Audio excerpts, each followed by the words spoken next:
Centennial is the 11th largest city in the state of Colorado, and it covers 29 square miles.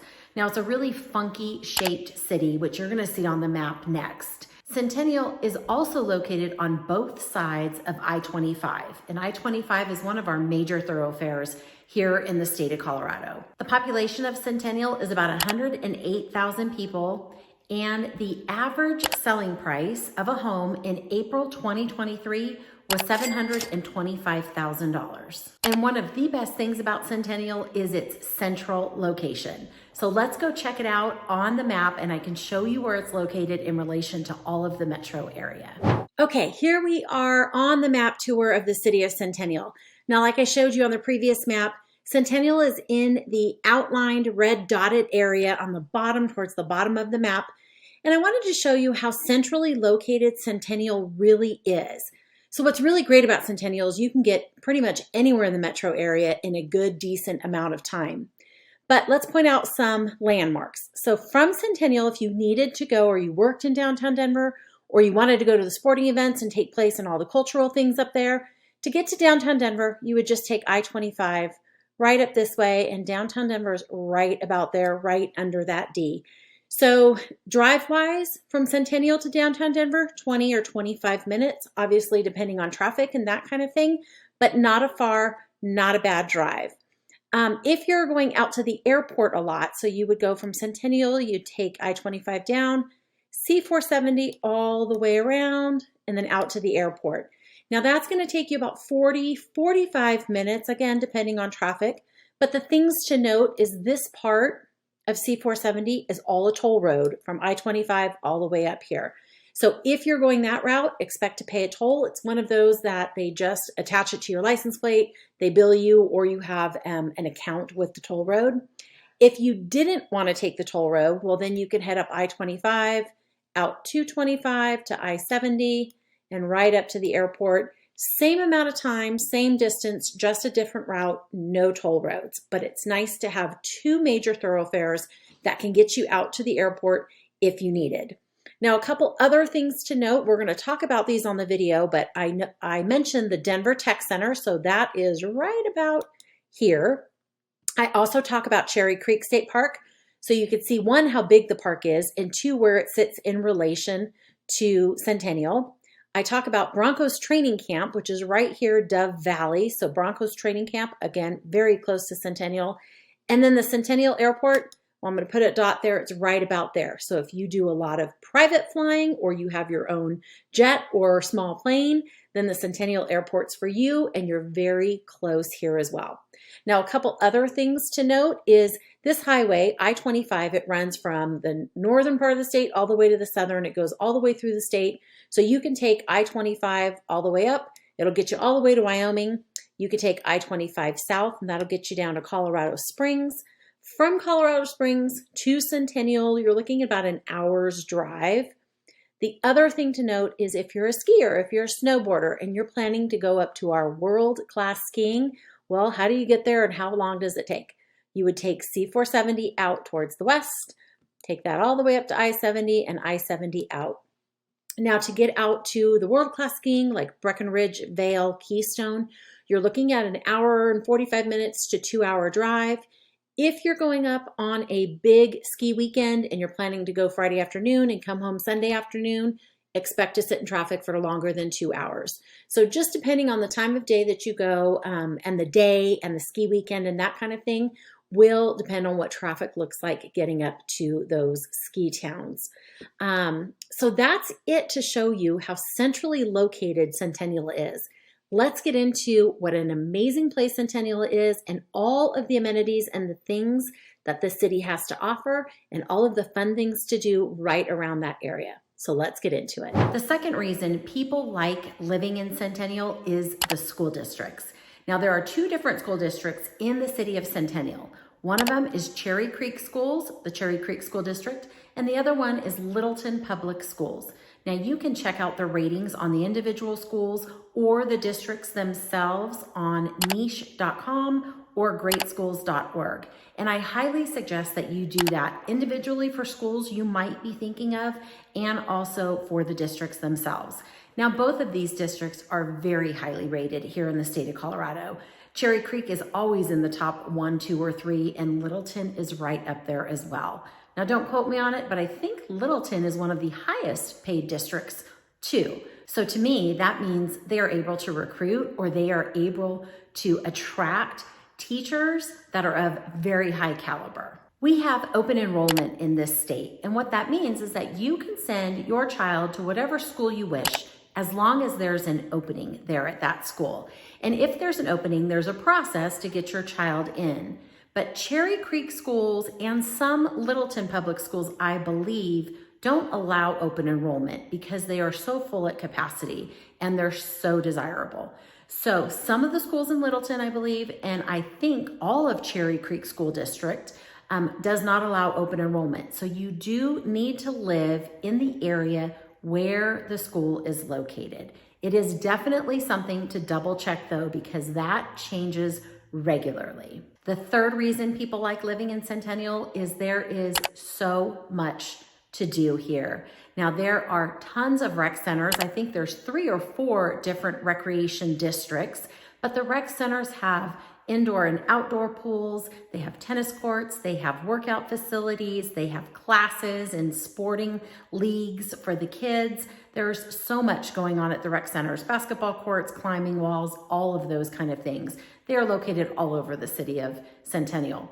But Centennial also has over 100 parks, and it has over 100 miles of trails for both walking, running, and biking. One of the biggest and newest parks in Centennial is the Centennial Center Park. Now, this park is amazing. It's huge. It has an amazing playground. It has barbecue grills. It has a gas fireplace. It has tons of trails, both paved and unpaved. It has an amphitheater where they do live concerts in the park, and they get some really great bands. And it has a super cool splash pad that's open from Memorial Day to Labor Day. So this park, especially during those months, is just hopping with people. It's a really fun place to go spend the day. Now, when they do have the live concerts in the park, they usually bring in food trucks as well. So that's always a fun night out. And this year they're starting Sip in Centennial. So they are going to have breweries and local distilleries that are going to be there at the park for one night. I think it's in October. They're going to be there for one night, passing out samples to everybody or anybody who's over 21.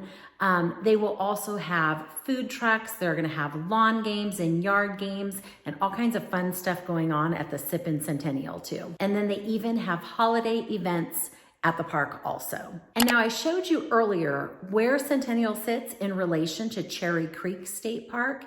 Cherry Creek State Park is ginormous. It's big, and there is a big lake in Cherry Creek State Park.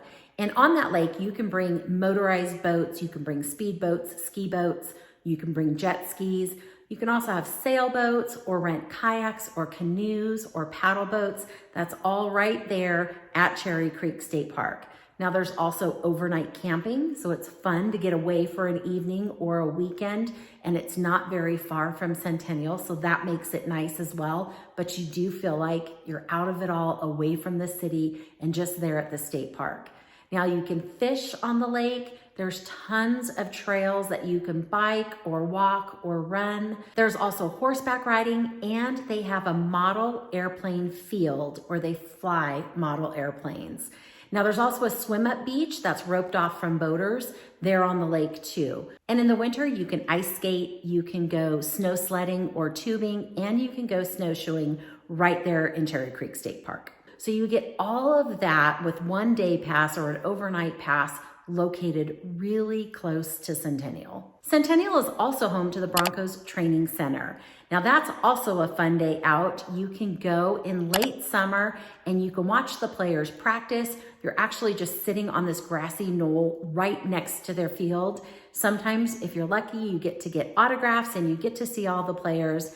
And then at times they also bring in food trucks. So that's a fun place to go, especially if you're a Broncos fan. And when moving to Denver, if you're not a Broncos fan, well, you're probably going to become one. There's a very, very strong fan base here for the Broncos during their great seasons, obviously, and even in their not so great seasons. So this year, we're hoping with a new coach that we are just going to be better than ever.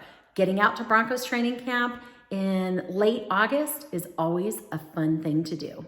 And also located in Centennial is Topgolf and Snowbahn. And Snowbahn is an indoor snowboarding skiing facility. So you can hone those skills in the off months during the summertime when the ski resorts and the ski slopes when they're closed. Now you also have tons of shopping here in Centennial. So you have everything from Targets and Walmarts, grocery stores, you have all of that type shopping, but you also have the streets at South Glen. And the streets at South Glen, that is an outdoor shopping mall, and it's really cool. It's got some big box stores. It has some regular mall shopping stores. It also has some boutique mom and pop type shops. There's bars and breweries and restaurants, and there's tons of activities at the streets of South Glen. They also have concerts in the park because they have a big grassy area in the middle of it. So they have concerts right there at the streets of South Glen where it's loads of fun for a summer evening. They also have those concerts in the park where it's loads of fun for a summer evening, and they get some really great bands there too. Now, the last thing that Centennial offers is the private airport. So if you fly private a lot, maybe for work or personally, or if you are a pilot and have a plane, then the Centennial Airport, being close to it, might be the perfect spot for you. Or if you're just an aviation enthusiast, there's a super cool restaurant called The Perfect Landing. It's right there next to the airport, and you can eat your meal and watch the small planes and jets land and take off right from your seat. So it's really kind of a cool place to go have a meal and take the family, take the kids to go check out all these planes. It's pretty awesome. Now on to the cons. The cons of living in Centennial, well, they're short, but they're kind of the same cons that I have for living in a lot of the suburban areas. The cost of living, the cost of home prices in Centennial is high. I mentioned earlier that in April, our average sales price for a home was $725,000. The national average sales price of a home is $436,000. So that just goes to show you the differences when we talk about our home prices being high. We are well above that national average. And then the second con is traffic. Because Centennial sits right next to three of our major highways, I-25, Interstate 225, and C-470. Well, those are the three biggest highways in the metro area. So going into downtown Denver, going into the DTC, if you're using those highways during heavy traffic times, you're probably going to hit traffic. And heavy traffic times, I mean, before work and after work. So that 8 a.m., 5 p.m. time, you're going to hit some traffic there. Now, it's not bad. It's not like California, New York, or Chicago traffic, but it's traffic here for the Denver metro area. And many, many people will tell you that is one of the cons about living here. Now, I personally feel that all of the pros far outweigh the cons of living here in Centennial. And again, I know it because I raised my children and have lived for 17 years in the city right next door. Now, if you're interested in more information about the city of Centennial, or you want my city guide, please don't hesitate to reach out. I would love to be a resource for you and share my city guide with you. All of my contact information is in the details section or the comments section below. And I hope you liked this video. And if you did, well, hit that like button for me. And if you want to see more of my videos about what it's like living in the Denver metro area, well, hit that subscribe button. I post a video every Tuesday about life and living in the Denver metro area. And then every other Friday, I do a new construction home tour so you can actually see what some of our new construction homes look like here in the metro area. Now that's everything I have for you today. So get out there, make today a great one, and I hope to see you on the next video.